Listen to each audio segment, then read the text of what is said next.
Hi Aquarius, Sun, Moon, and Ascendant. This is Dane, and I'm going to be doing your August 20th to the 31st, 2025 reading for you. Now I ask if this reading resonates with you, don't forget to like, comment, and subscribe. It helps me out tremendously, so thank you so very much for doing so. And if you're interested in a private reading, a private personalized meditation, a healing, or a gift card, check out my websites, danehartguidedmessages.com or daneharttarot.com. They both work, so whichever one you choose, I look forward to reading for you.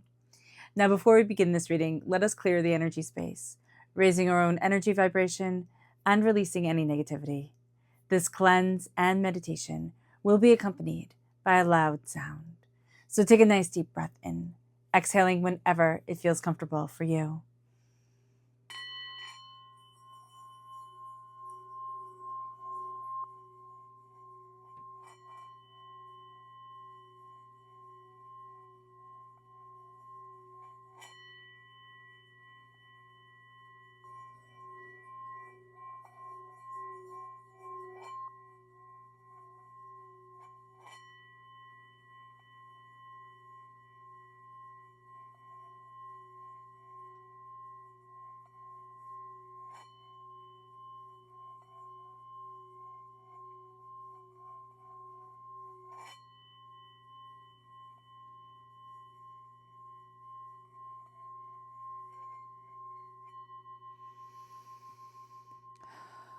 Releasing all negativity from the body like storm clouds, letting yourself feel calm, centered, and at peace as we enter into this safe and loving space.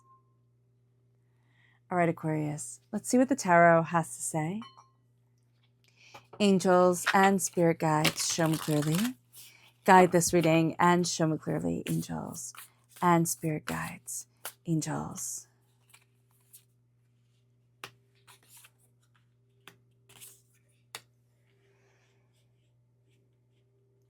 And spirit guides, show me clearly.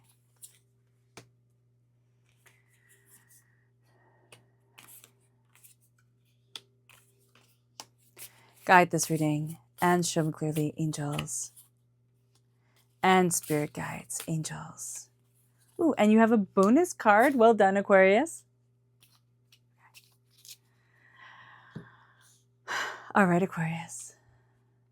At the heart of it all, we have the Page of Cups. So this is water sign energy, Pisces, Scorpio, Cancer. If you're born on the cusp with Pisces, or you have water sign energy in your chart, that's going to come through very powerfully, but it's also going to come through rather cryptically, because this is going to be inspiration, insight, coming from a very unlikely place, but it makes you pause. This is like going outside your door and just being blown away by a sunset or the bird sitting on, the porch type of thing. And you're like, whoa, that is gorgeous. So that's the type of energy that is coming forward at the heart of it all for you for the last half of August.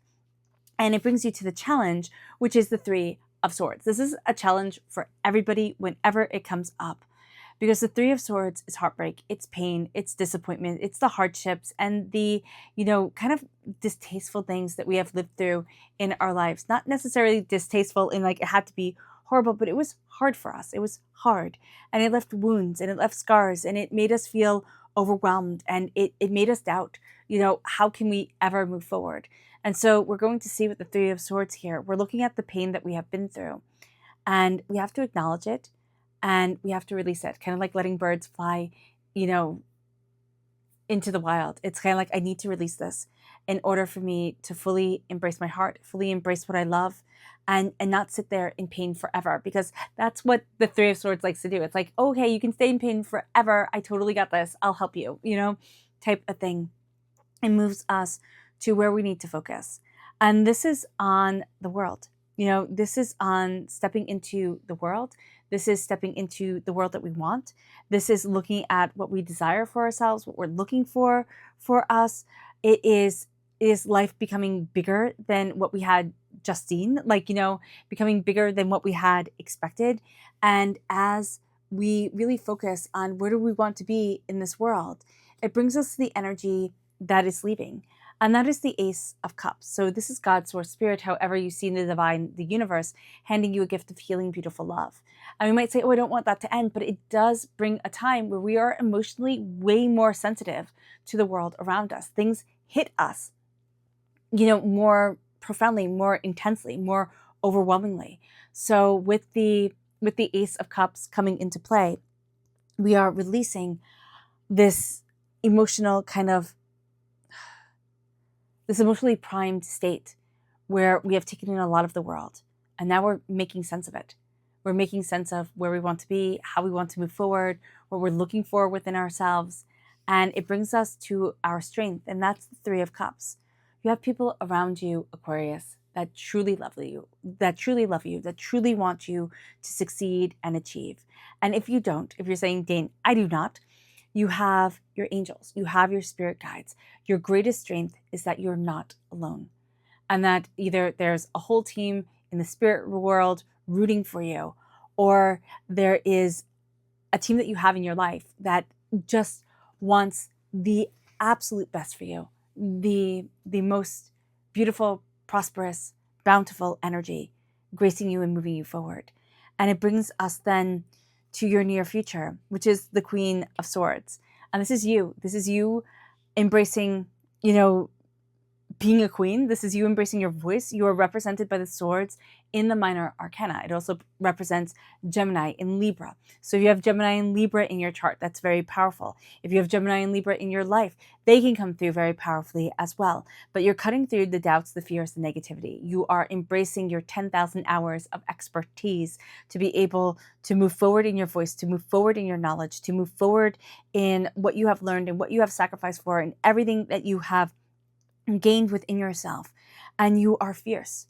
You are embracing your own fierceness. You are seeing yourself as strong, often misunderstood, right? Because people don't know what to do with that strength. They want you to fit into, the typical queen box, right? The typical princess box where it can be like, oh, it's nice and it's kind and it's frilly, but it's not threatening. Here, the Queen of Swords is the most masculine of the queens. She doesn't see that she needs to be, demure. She doesn't need to be coy about anything. She's very straight. She's very to the point of things. She's very, focused. And that's the energy that you are going to bring, the straight to the point energy, the sense of, I know what I'm talking about. And you're stepping into that power more and more. It brings us then to the advice, which is the Ace of Swords. So God's source spirit, however you see the divine, the universe, is handing you a gift of power of voice, clarity of mind. You're absolutely taking that gift because you have the Queen of Swords here. And there's this insight that is guiding you forward, this power of voice and understanding. It brings you to your emotions, not the emotions, the environment of the time. And this is the Knight of Cups, which is your emotions coming forward, water sign energy, Pisces, Scorpio, Cancer. But it's you, again, having taken that gift of the Ace of Cups, and you have learned so much from it. You're moving forward with what you love as your beacon. And as you move forward with what you love as your beacon, and that being the environment that you're in, my heart matters. What I have learned from my heart matters. It brings you to your hopes and your fears to be able to move forward, to be able to take and really utilize what you have learned, the different ways that you have seen things, and get to your Avalon, get to your greater understanding, get to your sacred place and space. Now, the questioning that you have here, the fear that you have is that you'll never get there, or you haven't learned enough. You have to know more and more and more, because as air sign energy, we always want to know everything, right? We want to download all the knowledge, and we want to, talk to all the people. But it is knowing that our intuitive guidance is enough. It is enough. And it brings us to the outcome, which is the Nine of Cups. And the Nine of Cups is Spirit granting us a wish. It is joy coming forward. It is also learning to share the bounty of what we have and not saying, no, I'm going to hoard this away for a rainy day. So the Nine of Cups moves us forward in knowledge and greater understanding, a wish being granted that kind of lets us know we're on the right path. And it brings us then to our bonus card, which is the Two of Pentacles. There's a lot that we're balancing during this time, and we're going to do it rather well.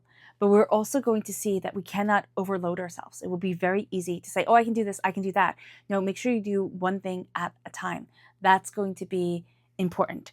And then take on more, but don't be like, oh, I got this all, and just completely burn yourself out, because that'll be very easy to do. Let's see what Spirit has to say. Angels and spirit guides, show me clearly. This is the woodpecker, and it says, use your discernment and fortitude to achieve your goals and find a new rhythm. So you are gaining a lot of answers during this time, or a lot of questions, and you're getting answers and questions at the same time. And it's going to kind of like solidify things for you. And you're going to see your goals come through very kind of bluntly, very openly, very honestly. And it brings us then to the chakra energy. Angels and spirit guides, show me clearly. Guide this reading and show me clearly. Angels and spirit guides. And it brings us to the chakra energy of the sacral chakra and the solar plexus chakra. So it's flexibility of spirit, of voice, of mind, and it is the self-mastery, the sense of listening to your gut, listening to your intuition, and opening up the doors. So it's our sensual creativity that's coming forward with the sacral chakra, and it is our intuitive knowledge that is coming forward with the solar plexus chakra. And as this moves us forward, it brings us to the energy that we need to be mindful of during this time. Angels and spirit guides, show me clearly. Guide this reading. This is the Hangman. You are going to see things differently, and you have been persecuted for seeing things differently before. So what you are doing is you're looking at the different ways you want to see your life. And instead of judging yourself harshly, you're saying, I'm letting myself not fit in, right? I'm embracing my voice. I do not have to be fully understood by anyone. I have to understand me. And as long as you move forward in love, in kindness, in respect, in gentleness of spirit, you walk gently on this earth. Let yourself follow your soul's path. It moves us then to the subconscious spirit message, which is the cardinal. And whenever you see a red bird, it means that those who have passed are right there with you. So that is a beautiful knowledge coming forward, Aquarius. And it says, stand tall and proud. See the leadership role unfolding ahead of you. And you are also going to see yourself guided by loved ones, okay? You are stepping into a leadership role and stepping into a power of yourself that you have forgotten. It brings us then to the chakra energy of the third eye. You are embracing your dreams. You are looking at things more openly and honestly within yourself. And you're going to find that if you go to sleep, right? Not if you go to sleep, everybody goes to sleep, but at night when you go to sleep, ask for guidance in what's troubling you and what's overwhelming you. And you're going to see that your dreams provide a lot of answers for you that is going to kind of surprise you, overwhelm you at times, but it's going to provide clarity. And it brings us then to the chakra energy, not the chakra energy, the subconscious energy of the death card. Now, this is energy to be mindful of. This is Scorpio energy. Time frame is October 23rd to November 21st. This is going to be lies, deceits, secrets coming to the surface. You can uncover certain things that were hidden. You are also going to be guided by the spirit realm with certain things that have been hidden from you, and they're going to come to light, and you're like, oh wow, I hadn't seen that before. Okay, but you're done with lies and with secrets. You want things to be brought to the light. Then we have the subconscious tarot message, which is the Five of Pentacles. And the Five of Pentacles is feeling like an outsider looking in, okay? But what you're going to see here is that you're done with feeling like an outsider looking in. It's acknowledging that feeling, that I feel like doors have been closed to me. We have that with the Three of Swords here. We have that with the Five of Pentacles here. I feel like doors have been closed to me, but I am opening them now. I do not need to hold on to things in order. Yeah, that's the sense. It's like, I'm not holding on to this anymore. I'm opening up the door. I am saying I have every right to stand here. And whether the door was opened for me or I opened it myself, it does not matter. What matters is that I'm taking my place at the table. And I'm embracing prosperity and abundance. You've been through financially hard times. And, you know, that has shaped you, and it has brought with it timidity or fear or overwhelmness around money or what you value as much as money. And now you're going to see yourself stepping out of, I don't get to have nice things, to stepping into this place of, I am astoundingly talented and astoundingly worthy. The doors are opening to me. The world is opening to me. And it's not that you're owed anything. It's that you're claiming your own power. You're claiming your own success. All right, Aquarius. I hope this reading has resonated with you. I wish you nothing but light, love, peace, and happiness. May harmony always be with you. I am sending loving, healing energy to each and every one of you. I love you all and stay safe. Let's end this reading with a meditation, a clearing away of negative energy, a raising of our positive energy as we embrace the power, intensity, and beauty of this time and of ourselves. So take a nice deep breath in, exhaling whenever it feels comfortable for you.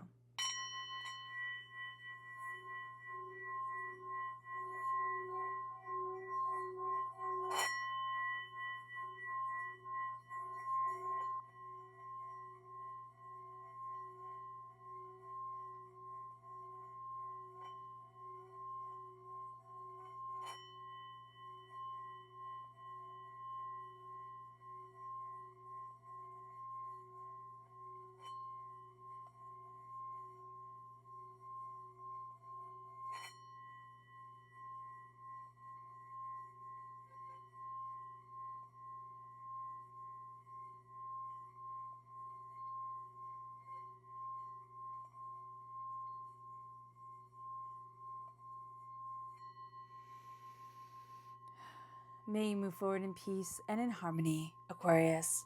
May blessings and prosperity always be with you. I love you all. Have a blessed last half of August and a blessed life. Bye.